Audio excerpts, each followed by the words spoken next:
علماء سے، فقہا سے دوری ہے، اللہ والوں سے دوری ہے، نیک لوگوں سے دوری ہے۔ آج ہم اگر دین بھی سیکھتے ہیں تو ٹیلی ویژن پہ بیٹھ کر سیکھتے ہیں، انٹرنیٹ کے ذریعے سے سیکھتے ہیں، وہ بھی علماء سے نہیں، وکیلوں سے، انجینئر سے، پروفیسر سے، ڈاکٹر سے۔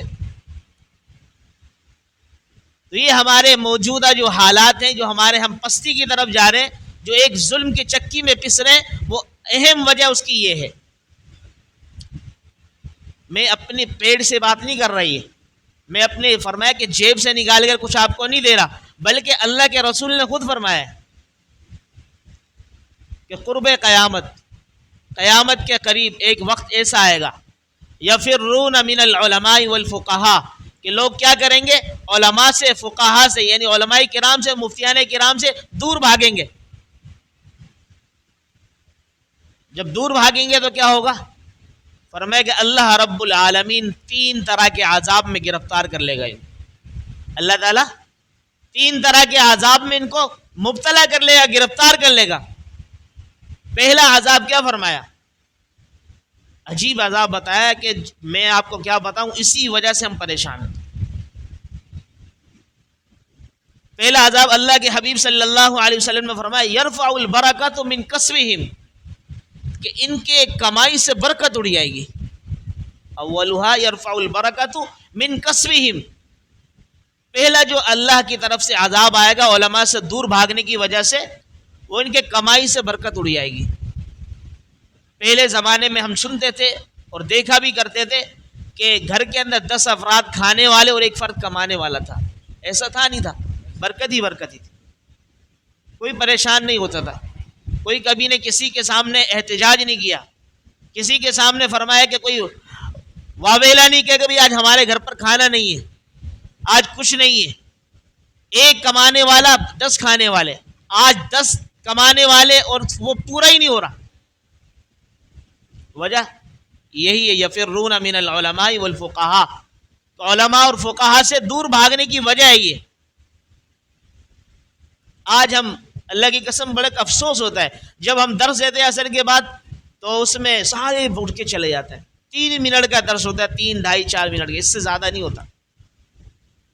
کہتے ہیں کہ اس کا مطلب یہ کہ دیکھو زبان سے نہیں کہہ رہے کہ مجھے ضرورت نہیں ہے، اپنے حالات سے یہ کہہ رہے ہیں، اپنے کردار سے کہہ رہے ہیں مجھے ضرورت نہیں درس کی، میں اپنے کمائی کروں گا، تم حلال حرام کی تمیز بتاتے رہو، ہمیں ضرورت نہیں، ہمیں معلوم ہے۔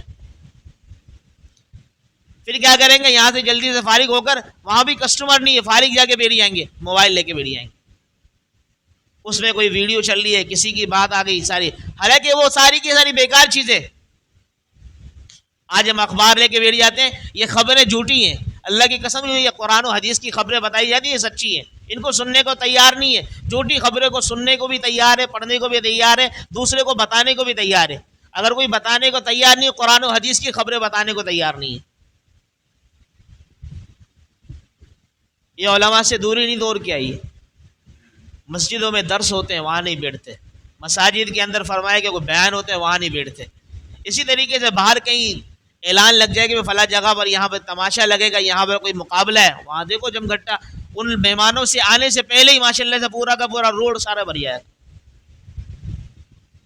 تو پہلا عذاب اللہ کے حبیب صلی اللہ علیہ وسلم نے فرمایا کہ جو علماء سے دور بھاگیں گے، مفتیان کرام سے دور بھاگیں گے، پہلا عذاب کیا آئے گا ان کے اوپر؟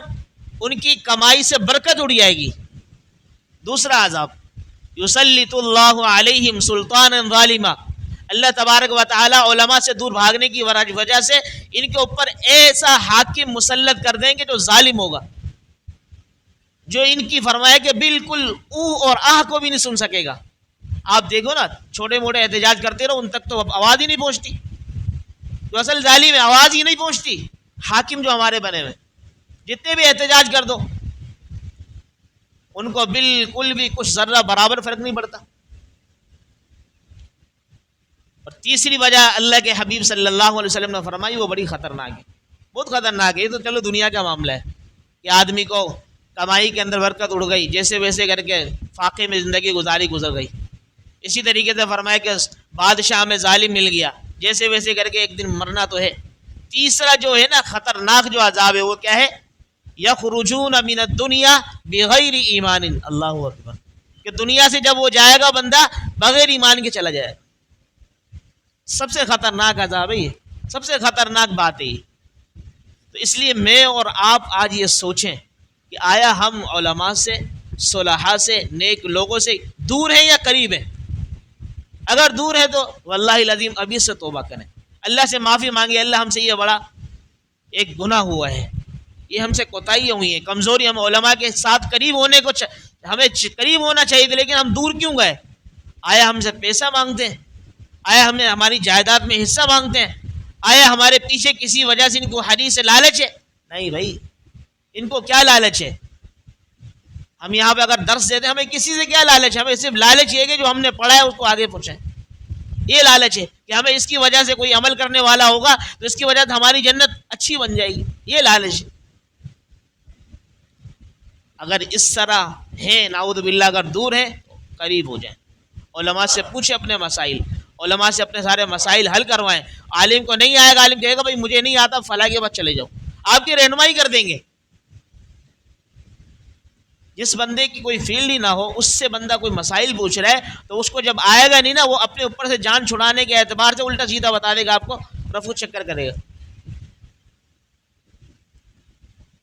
تو اس لیے میرے عزیزو، ہم نے علماء سے محبت کرنی ہے، علماء سے دوستی لگانی ہے، علماء کے ساتھ جڑنا ہے، علماء اور صلحاء کے ساتھ فرمایا کہ بیٹھنا ہے، ان کے ساتھ نشست و برخاست کرنی ہے۔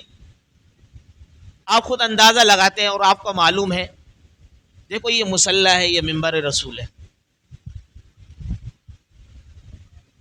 اب یہاں پر امیر سے امیر بندہ نہیں آ سکتا، وزیر اعظم تک نماز نہیں پڑھا سکتا، منبر پہ بیٹھ کے بیان نہیں کر سکتا، لیکن کیا ہوا؟ اگر وہ وزیر اعظم بھی ہے لیکن علم اس کے پاس ہے قرآن کا، حدیث کا، تو وہ منبر پہ بھی بیٹھ سکتا ہے۔ وہ وزیر اعظم ہے، قرآن کا علم ہے، حدیث کا علم ہے، فقہ کا علم ہے، وہ وہاں مصلی رسول پر نماز بھی پڑھا سکتا ہے۔ لیکن وزیر اعظم ہو، قرآن کا علم نہ ہو، حدیث کا علم نہ ہو، فقہ کا علم نہ ہو، تاریخ کا علم نہ ہو، تو نہ مصلی پہ نماز پڑھا سکتا ہے، نہ منبر رسول پہ بیان کر سکتا ہے۔ ایک غریب کا بچہ مصلی پہ کھڑا ہو کر نماز پڑھاتا ہے، وجہ اس کی کیا ہے؟ یہ اللہ تبارک و تعالی عزت سے نوازتے ہیں کہ تو نے میرے قرآن کو اپنے سینے سے لگایا ہے، تو نے میرے نبی کے فرمان کو اپنے آنکھوں سے دیکھا ہے اور اپنی زبان سے پڑھا ہے، لہٰذا تو زبان سے پڑھنے والا ہے، آنکھوں سے دیکھنے والا ہے، سینے سے لگانے والا ہے، تجھے کیوں نہ لگاؤں میں سینے سے؟ تو ان علماء سے محبت کرنی چاہیے، ان سے دوستیاں لگانی چاہیے۔ اللہ کی قسم، کئی ایسے لوگ آتے ہیں مسائل کے لیے، پریشان ہوتے ہیں، ایسے چہرہ بیچاروں کا مرجھاوا ہوتا ہے، جب آتے بیٹھتے تھوڑی دیر ان کو کچھ اللہ تعالیٰ دل میں ڈالتا ہے۔ ہمارے اندر کوئی طاقت نہیں ہے، کوئی ہم بہت بڑے عالم اور وہ نہیں ہے، لیکن اللہ کریم کسی سامنے والے بندہ جب آتا ہے، کچھ مسئلہ لے کر آتا ہے، وہ کچھ بیان کرتا ہے، اس کے مسائل کو سن کر اس کا جب حل دیتے ہیں، ان کو اللہ کی قسم مسکراتا ہوا جاتا ہے۔ علماء کے پاس یہ ساری چیزیں، ایسے علماء کے پاس جانا چاہیے، صلحاء کے پاس جانا چاہیے، نیک لوگوں کے پاس جانا چاہیے، ان کی صحبت میں ایک وقت گزار دینا۔ فرمایا کہ جو کہتے ہیں نا 1000 سال کی بیریا بغیر دکھلاوے کے جو ہم عبادت کرتے ہیں، جس میں دکھلاوا اور ریاکاری ذرہ برابر بھی نہ ہو، ایک عالم کے ساتھ ایک لمحہ بیٹھ جانا وہ زیادہ افضل ہے ہماری 1000 سال سے عبادت سے۔ اس لیے علماء صلحاء سے محبت کریں۔ انشاءاللہ العزیز جو ہم زوال کی طرف جا رہے ہیں نا، یہ وقت دور نہیں ہے، انشاءاللہ عروج کی طرف بھی جائیں گے۔ اور ایک آخری بات یہ کرنی تھی کہ جیسے کہ آنکھوں کی ایک وبا پھیلی ہوئی ہے، آنکھوں کی وبا پھیلی ہوئی ہے، لوگ بیچارے بڑے پریشان ہیں، تو اس حوالے سے مفتی عبدالرؤف سکروی صاحب نے ایک مجرب وظیفہ بتلایا ہے۔ دیکھو، سب سے پہلی بات تو یہ ہے کہ نہ یہ قرآن سے ثابت ہے، نہ حدیث سے ثابت ہے، نہ کسی مثال کے طور پہ صحابہ کے اجماع سے ثابت ہے، یہ ایک مجرب وظیفہ ہے، مطلب تجربے سے ثابت ہوا ہے کہ اس طرح کریں گے تو انشاءاللہ العزیز فائدہ ہوگا۔ یہ یاد رکھ لینا چاہیے، سب سے پہلے جب کوئی وظیفہ کریں اس چیز کو دیکھ لیا کریں، عقیدہ ہم نے کیا رکھنا ہے۔ پڑھیں گے تو فرمایا کہ اللہ تعالیٰ ثواب دے دیں گے، نہیں پڑھیں گے تو فرمایا کوئی گناہ نہیں ہے، اور اللہ تعالیٰ اس کی برکت سے ہو سکتا ہے ہمیں صحیح بھی کر دیں انشاءاللہ العزیز۔ پہلی بات تو یہ ہے کہ اگر کسی کی آنکھ میں کوئی مسئلہ ہے، کسی بھی وضو کے اندر کوئی مسئلہ ہے نا، اس میں سب سے پہلے عقیدہ ہم نے یہ رکھنا ہے، نظریہ یہ رکھنا ہے کہ یہ ایک سے لگ کر کسی دوسرے کی طرف نہیں جا سکتا۔ لا عدوہ حدیث میں آتا ہے کہ ایک بیماری کسی سے نکل کے دوسرے میں نہیں لگ سکتی. یہ ہم نے عقیدہ رکھنا ہے, یہ عقیدہ ہمارا دل کے اندر ہونا چاہیے. لا عدوہ, اللہ کے حبیب کو تمہارا ایک بیماری دوسرے پہ نہیں جا سکتی اللہ کے حکم کے بغیر. اللہ کا حکم ہوگا تو وہ بیماری سب کو لگ سکتی ہے, لیکن اللہ کا حکم نہیں ہے تو ایک بیماری کسی دوسرے کو نہیں لگ سکتی. اب لوگ بولتے ہیں اس کے قریب بھی مت جاؤ, اس سے بات بھی مت کرو, ایسے نہیں, اس کو ہاتھ بھی مت لاؤ, ایسا نہیں ہونا چاہیے. یہ عقیدہ غلط ہے ہمارا. دوسری بات یہ کہ مجرب وظیفہ یہ ہے کہ ہر فرض نماز کے بعد ایک مرتبہ آیت الکرسی, ایک مرتبہ آیت الکرسی ساتھ ساتھ بولیں یہ وظیفہ تاکہ کہ آپ کو یاد ہو جائے. ایک مرتبہ ہر فرض نماز کے بعد کیا پڑھنا ہے بھائی؟ آیت الکرسی. پھر نمبر 2 چاروں کل ایک ایک مرتبہ, چاروں کل, قل یا ایھا الکافرون, قل هو اللہ احد, قل اعوذ برب الفلق, اور قل اعوذ برب الناس. یہ چاروں کل ایک ایک مرتبہ. پھر فرمایا کہ 11 مرتبہ پڑھنے ہم نے. یہ 3 کلمات ہے, یا نورو, یا بصیرو, یا قویو. یا نور پڑھے بھائی میرے ساتھ, یا نورو, یا بصیرو, یا قویو. یہ کتنی مرتبہ پڑھنے؟ 11 مرتبہ.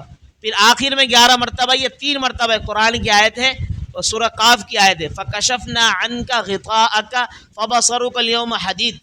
یہ چھوٹی سی آیت ہے, اس کو بھی 11 مرتبہ یا 3 مرتبہ پڑھ کر یہ شہادت کی جو 2 انگلیاں ان کو اوپر دم کر کے آنکھوں پہ پھیر لینا ہے. انشاءاللہ العزیز ساری کی ساری فرمائے کہ جتنی بھی تکالیف ہے وہ دور ہو جائیں گی, بیماری دور ہو جائے گی, اور اللہ تعالیٰ بینائی کے اندر اور روشنائی عطا فرمائیں گے. اللہ تعالیٰ سے دعا ہے کہ اللہ رب العالمین ہمیں ان باتوں پر عمل کرنے کی توفیق عطا فرمائے. وما علینا الا البلاغ.